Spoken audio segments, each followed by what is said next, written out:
Hello and welcome to this retrospective look at what's inside another vintage publication from our distant childhoods.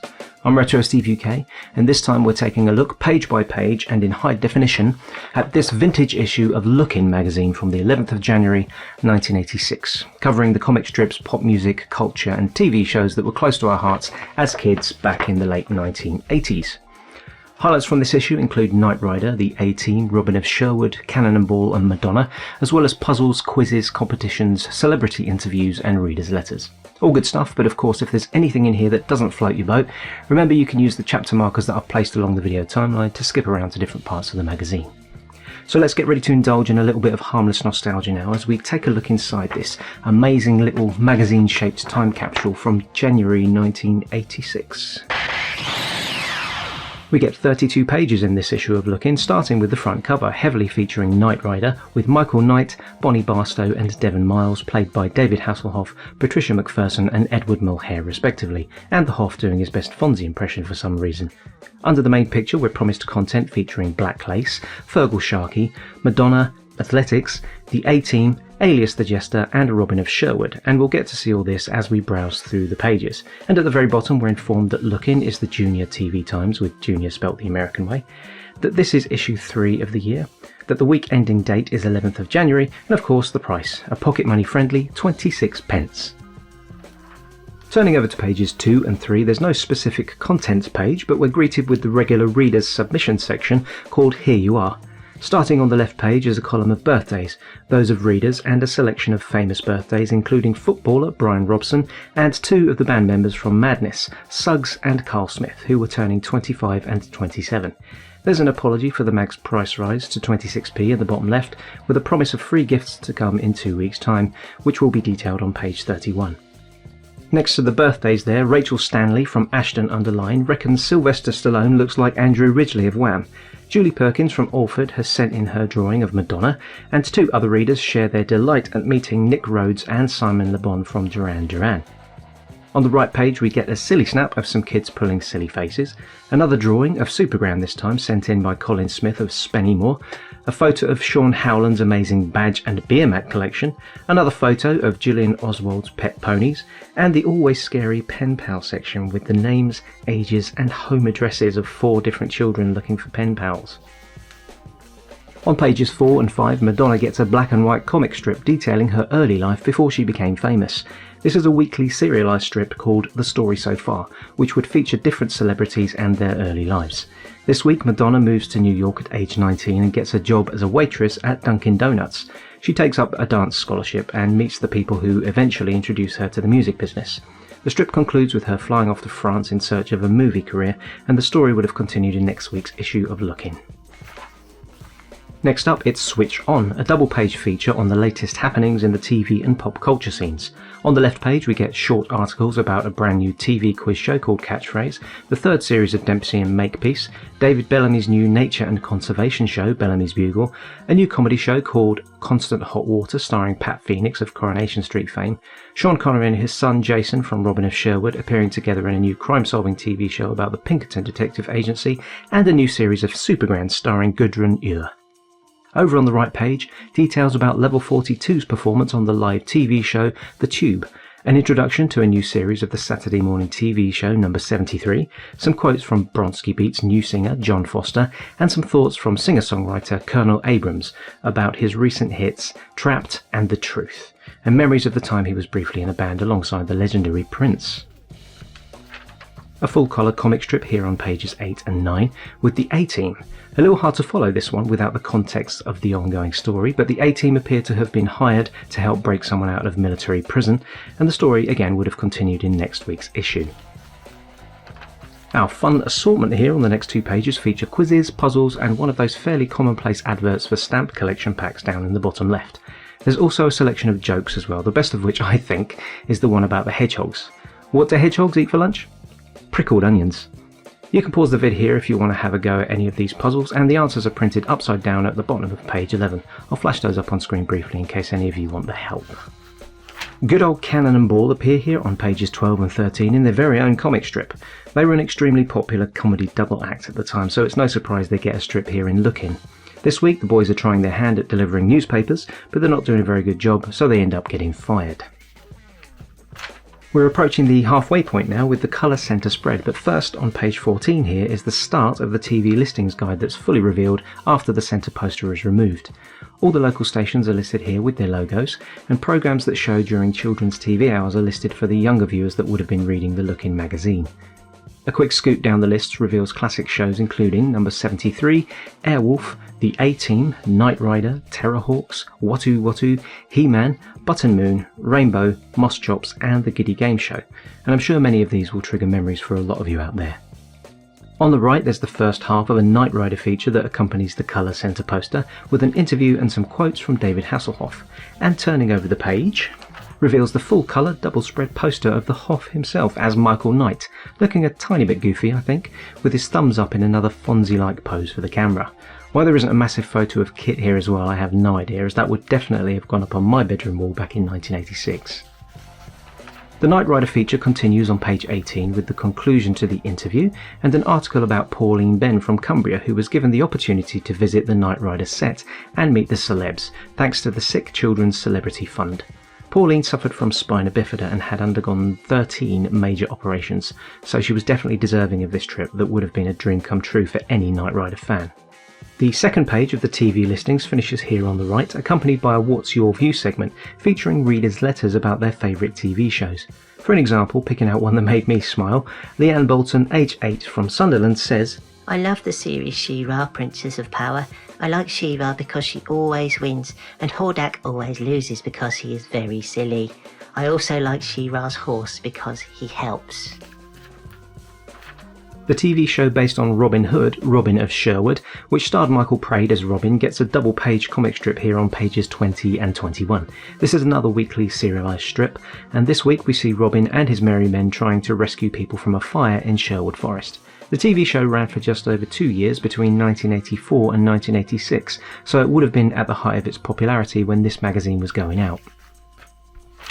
On page 22, PGL Action Holidays have a full-page advert for their children's adventure holidays in the form of a comic strip which showcases some of the activities on offer and helps to quell the fears of any kids who might be a little bit worried about going on a holiday without their parents. These ads for PGL holidays were everywhere when I was a child, and they always seemed like a daunting idea for a shy kid like me. Did any of you go on any of these holidays, and what did you think? I'd love to hear about any of your experiences down in the comments, as it's now 40 years later and I'm still curious about what those holidays were actually like. Page 23 on the right here features Derek Redmond and covers his experiences as a professional athlete back in 1986. A lovely, bold, bright, full-colour comic strip over the page here based on the children's cartoon Alias the Jester, about a time traveller who gets trapped in the Middle Ages and pretends to be a jester so that he can fit in with his surroundings as he tries to find a way home. I could barely remember this one, so I had to look it up for a reminder. The show aired between 1985 and 1986 and starred Richard Briers as the voice of Alias. In this week's strip, Alias is trying to rescue the kidnapped king, and it's another serialised comic with a story that would have been continued weekly. Page 26, and it's a full-page poster image of Feargal Sharkey, with an accompanying article on page 27 taking the form of a question and answer style interview, with a picture in the bottom right of the band that Feargal was in before he went solo, the Undertones, who had hits that included Jimmy Jimmy and My Perfect Cousin. More Knight Rider content here on page 28 and 9 with a black and white serialised comic strip. This week the Knight Rider adventures continue as Michael and Kit try to track down a person with evidence that will clear the name of a poor young lad who's been wrongly accused of murder. It's nice to see Kit in action here in this strip, particularly as the other Knight Rider content in this issue leans heavily towards the human stars of the TV show. Look Around on page 30, which continues on the inside back cover on page 31, is a mix of competitions, reviews, promotions and adverts. There's a competition to win one of 3 sets of the complete works by Queen. Another of those stamp collection adverts in the bottom left, from a different company this time, so I guess this must have been big business back then. The Never Ending Story on video gets a promo which is being released at the unbelievable price of £55, or for rental from your local video shop. 3 albums are reviewed, or more like just mentioned really, as there's nothing resembling critique here. Promise from Sade, Bittersweet from King, and an untitled album from Feargal Sharkey. Below that is a little box detailing the answers to and the winners of a previous competition. Over on the right hand page, You Can Do It shows us how to make keyrings using Yoo-hoo glue sticks and other readily available household items like, wait for it, a keyring. There's details of the UB40 fan club and a brief book review to the right of that, featuring The Year of the Worm by Anne Pilling from Puffin Books. Of course, these various features are also intended as promotions for each product featured, but it's still nice to get the info and a chance to win some stuff. The blue coloured column down the far right hand side gives us a sneak peek at what's coming in the next issue of Lookin' and beyond. I won't bother reading these out as it's very clearly listed here on the page for you to see, but I will mention those free gifts that were hinted at on page 2, detailed here in this blue column. It's going to be a collection of video hit cards featuring song words and colour pictures to collect. The issue concludes on the back cover with the collector page cutout poster featuring Colin and Alan from the band Black Lace. Each gets a list of trivia and statistics about themselves, like birth signs, height, weight, likes and dislikes, and the vertical bar down the right hand side of the page promises that Bruce Springsteen will be featured here next week. Black Lace were a novelty act famous for hits like Agadoo and Superman, as I'm sure most of you will already know. However, what many people don't know is that they were also known as what would have been called a blue act back in the 1980s, and they produced a number of rude songs, including alternate versions of their big hits.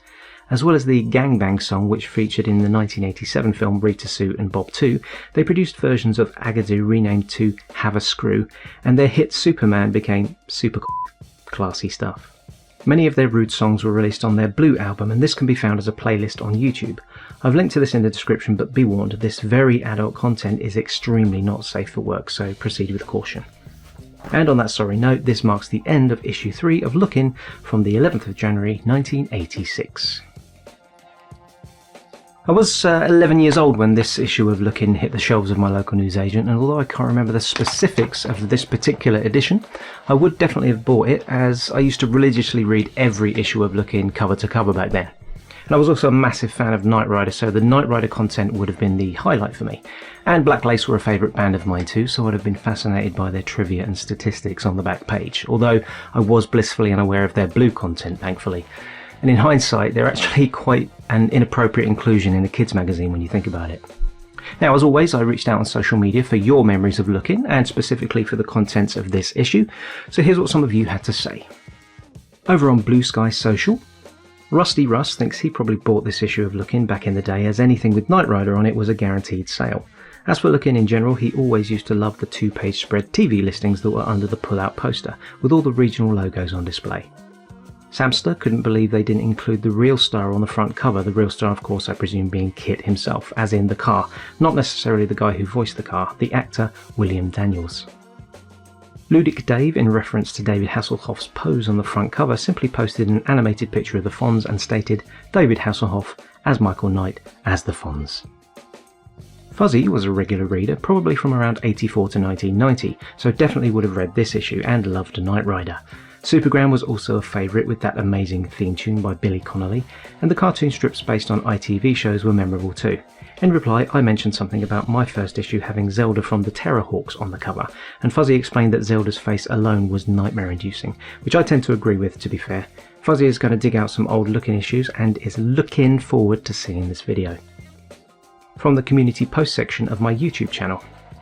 Mother of Vincent Lepew, after seeing the front cover of this issue, simply wrote, "That right there is my childhood," and in response to the mention of the TV show Number 73, shared that their brother worked as a runner on Number 73 and still has the original badge from the red front door. They also did a David Bellamy impression recently, and their kids had no idea who it was supposed to be. Great memories. Cool Hand Luke would most definitely have been buying Lookin' around this time, and remember seeing David Bellamy in his TV show portrayed as being shrunk down really small and walking around amongst giant creepy crawlies, and obviously it goes without saying that Knight Rider was a classic show. Bren P would have been 9 when this issue came out, and in the interest of keeping the comment below the 4,000 words of a high school essay, we'll just focus on the amazing 1980s TV theme tunes, including Knight Rider by the legendary Stu Phillips, who also did Battlestar Galactica, and Mike Post, who wrote the music for The A-Team, The Rockford Files, LA Law, Quantum Leap, Magnum P.I. and Hill Street Blues. Bren also agrees with the previous comment of Fuzzy about Billy Connolly's Supergram theme, which came out as a single but only reached number 32 in the charts. His favourite theme, however, is Robin of Sherwood by Clannad. And finally, Boretsky shares his excitement about the superb TV shows Knight Rider and the A-Team. Although they're probably rather tame by today's standards, these great programmes are always the talk of the playground the next day. These old issues of Look-In are an enduring glimpse into the past. If this issue of Look-In has triggered any memories for you, good or bad, let us know in the comments and we can have a natter about it there. And if you want to be featured in a future retrospectives video, follow me on my various social media platforms where I'll be asking for your comments whenever I'm working on something new. You'll find all the links in the video description. Well, that's it for now, so until the next video, I'd like to thank everyone who shared their comments, to thank you for liking and subscribing, and of course to thank you all for watching Retrospectives.